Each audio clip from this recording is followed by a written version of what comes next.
¿qué es la comunicación? La comunicación es un proceso que consiste en la transmisión y el intercambio de mensajes entre un emisor y un receptor. Según Chiavenato, en el año 2006, la comunicación es el intercambio de información entre personas, o sea, que significa volver común un mensaje o una información, y además que constituye uno de los procesos fundamentales de la experiencia humana y de la organización social. Ahora bien, podemos hablar sobre la comunicación intrapsíquica. Este es un tipo de comunicación donde el emisor y el receptor son la misma persona, es decir, que es quien emite el mensaje, o sea, lo codifica, y al mismo tiempo es quien lo recibe, o sea, lo decodifica. Esta es una conversación que una persona entabla consigo misma, es más como un diálogo interno. Algunos teóricos como O'Sullivan en 1983 y David y Baran en 1981 la entienden como la comunicación de uno mismo con varias partes de la persona, es decir, el yo, el mí y el inconsciente. Podemos pasar a hablar sobre sus características. Podemos decir que es inevitable. ¿Por qué? Porque una persona no puede decidir si entablar este tipo de comunicación o no, porque esta brota más de una manera espontánea. También es unilateral. ¿Por qué? Porque la conversación es entre una única persona, que es al mismo tiempo el emisor y el receptor, y no se produce el intercambio de roles ni el proceso de feedback. Este fortalece el autoconocimiento, la autovaloración, la identidad y la autoestima, además de los valores personales. Y también el autocontrol de las conductas socialmente aceptables, que cumple más como una función de filtro. ¿Qué problemas pueden surgir de una mala comunicación intrapsíquica? Al tener pensamientos negativos, esto nos afectará tanto la salud mental como la salud física y que puede ocasionarnos enfermedades psicosomáticas. También pensar mucho en un tema específico y no tomar acción lleva a disminuir la productividad. El pensar constantemente en recuerdos de situaciones que nos disgustan o que nos hirieron alimentan sentimientos negativos como el odio y el rencor. Pasando a hablar sobre su importancia, podemos decir que este ayuda a desarrollar la inteligencia intrapersonal, es decir, que permite que el individuo se conozca a sí mismo mediante el autoanálisis. De esta manera, las personas se vuelven competentes y pueden identificar sus debilidades y sus fortalezas para trabajar en ellas. Dando un ejemplo sobre la comunicación intrapsíquica en el contexto sanitario, tenemos que en el momento de la relación médico-paciente, el médico le necesita comunicar algo a dicho paciente. Pensamos en qué podemos decir y de qué manera decirlo, siempre tomando en cuenta las consecuencias que esto pueda tener a la hora de expresarlo y la manera de decirlo. Al igual que cuando se estudia el caso de un paciente, se puede debatir de manera interna cómo solucionar este problema y qué estudios realizar y además qué medicamentos se pueden recetar. Buenos días, mi nombre es Carmen Jiménez y yo les voy a hablar sobre la comunicación interpersonal. Este es el proceso por el cual los seres humanos intercambian sentimientos e información mediante mensajes verbales y no verbales. Según Haroldsen y Blairy en Rodan y Belgrad en 1988, definen a la comunicación interpersonal como la relación entre el emisor y el receptor que se da en un mismo espacio y en situaciones en que los interactuantes están físicamente próximos, por lo que podemos deducir que en el sentido de proximidad física redunda en el criterio de copresencia, que es de alguna manera lo que ata la comunicación interpersonal en tanto relación interdependiente como interacción como relación física entre los habitantes.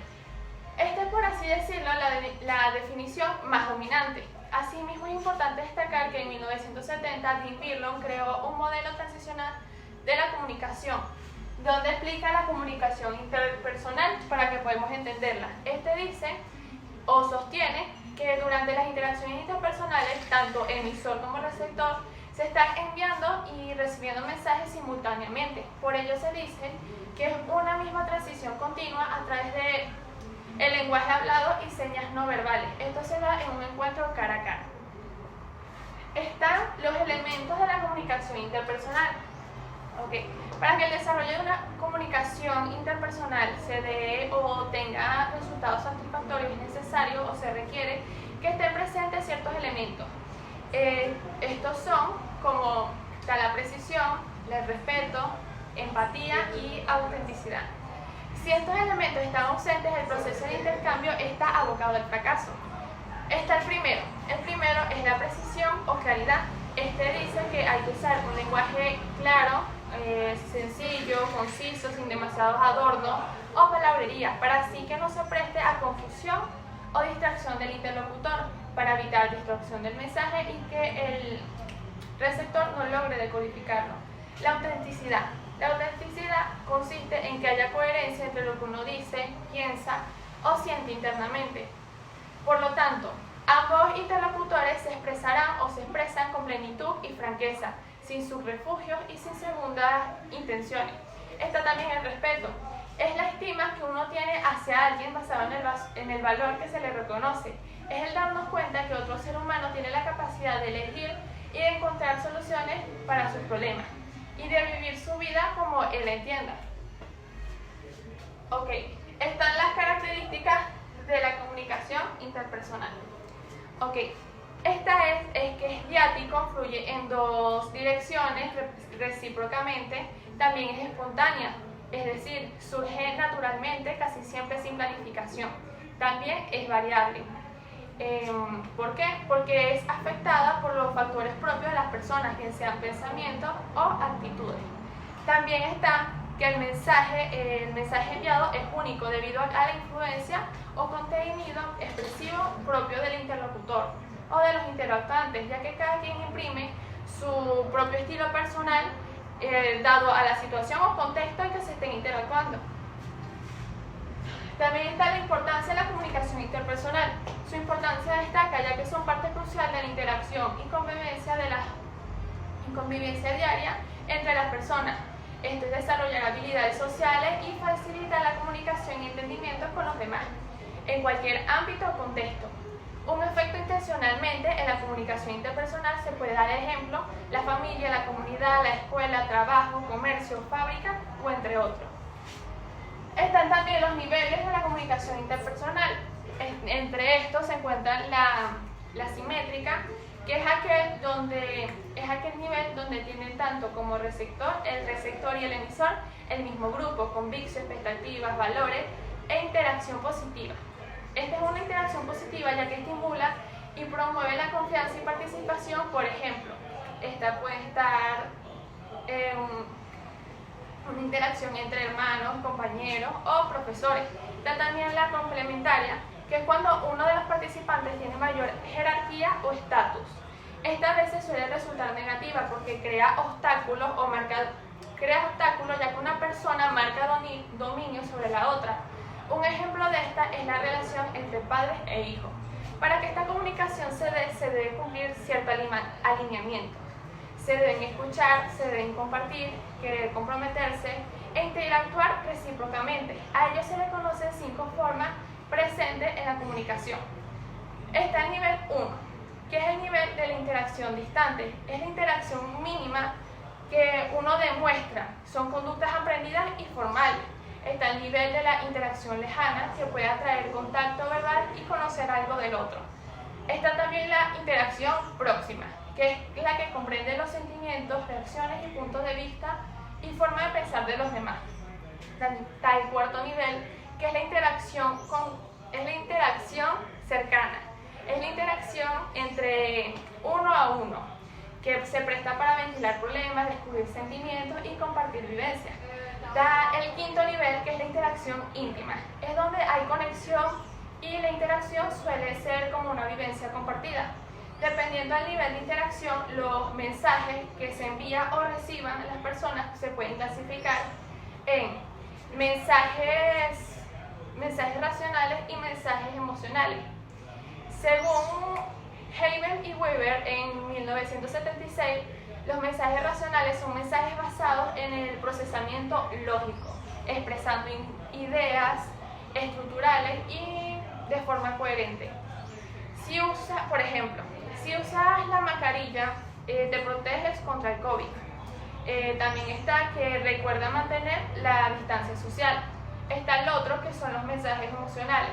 Este es el que estos mensajes expresan sentimientos del comunicador. Se requiere conocimiento de la otra persona, demostrarle simpatía, cordialidad y mantener la autenticidad. Un ejemplo de estos mensajes está la emocional, que el ejemplo podría ser: estoy muy contento de hablar contigo. La otra es que este trabajo realizado por ti cumple con las expectativas esperadas. Buenos días, mi nombre es Brian y voy a hablar sobre los tipos de comunicación interpersonal. Se clasifican dos tipos principalmente, que es la conversación y la entrevista. La conversación es aquella que se da de forma natural, sin reglas, entre varios interlocutores, entre 2 o más interlocutores. Tiene una estructura de 4 partes, donde hay un inicio, una orientación, un desarrollo y un cierre. En el inicio es donde se comienza a presentar los interlocutores. En las orientaciones se dan las instrucciones de qué es lo que se va a dar en el proceso comunicacional, en el desarrollo de ideas, donde se lleva a cabo la comunicación en sí, y en el cierre termina con una despedida de entre estos participantes. Una característica esencial de la conversación es que no posee reglas y tiene un desarrollo libre, y se da en cualquier ámbito, principalmente el social. Por su parte, la entrevista está formada por el entrevistador, el entrevistado y la interacción. El entrevistador es el que lleva la guía de las preguntas que se van a realizar. El entrevistado es aquel que va y responde a esas preguntas, y la interacción es todos los intercambios que se dan entre el proceso de comunicación de ambos interlocutores. Las partes de la entrevista tienen una presentación. La presentación es donde se saludan el entrevistador y el entrevistado y los motivos de la entrevista. Tiene un cuerpo principal, que es donde se lleva a cabo la serie de preguntas y respuestas que ya el entrevistador tiene para el entrevistado. Tiene las conclusiones, que es donde se lleva a cabo como tal, se da como finalizada la entrevista, y un cierre, que es cuando ya se despiden y cada uno se va. Las diferencias principales entre la conversación y la entrevista es que la entrevista se da como tal en un medio más serio, y también en procesos como en evaluaciones educativas y también en procesos de trabajo, mientras que la conversación es algo característico del medio social. Buenos días, mi nombre es Gabriela Labrador y yo les vengo a hablar sobre el proceso de comunicación en grupos. El ser humano o el hombre es un ser gregario, quiere decir que nacen y viven en grupos, se educan en grupos, trabajan en grupos, entre otras actividades que las realizan en conjunto. En sí, la sociedad está conformada por diversos tipos de grupos, como lo son los religiosos, los sociales, los educativos, en este caso médicos, entre muchos más. Según Fernández de la Torrente, ella define el grupo como un conjunto de personas que se reúnen para discutir, tomar decisiones o resolver problemas o situaciones presentadas. Ahora, los tres componentes principales del grupo son la comunicación, la interacción y unos objetivos específicos o unos objetivos comunes. Entre los tipos de grupos tenemos a los grupos primarios, grupos secundarios, grupos temporales y grupos permanentes. Los grupos primarios son aquellas agrupaciones que sus miembros son menores a 20 personas, y ellos entre ellos se crea una red social o de comunicación estrecha. ¿Okay? Tenemos a los grupos secundarios, que en este nivel ya más que todo se trata de una comunicación impersonal e informal, ya es un ámbito más directo, para cumplir o para discutir un tema en específico. Están los grupos temporales, que ellos cumplen o resuelven tareas en específico en un tiempo determinado. Y están los grupos permanentes, que ellos trabajan continuamente en discutir o resolver cualquier situación presentada. Ahora, tenemos que existen características y propiedades. Dentro de ellas está la interacción, la cohesión, la estructura, las normas y las metas. La interacción hace referencia a la reciprocidad entre los individuos del grupo para mantener un correcto funcionamiento y una correcta convivencia del grupo. Está la cohesión, que son el conjunto de fuerzas que se le aplican a las personas para que permanezcan en el grupo. Y la cohesión, ella refuerza los lazos de amistad entre los individuos que están en ese grupo.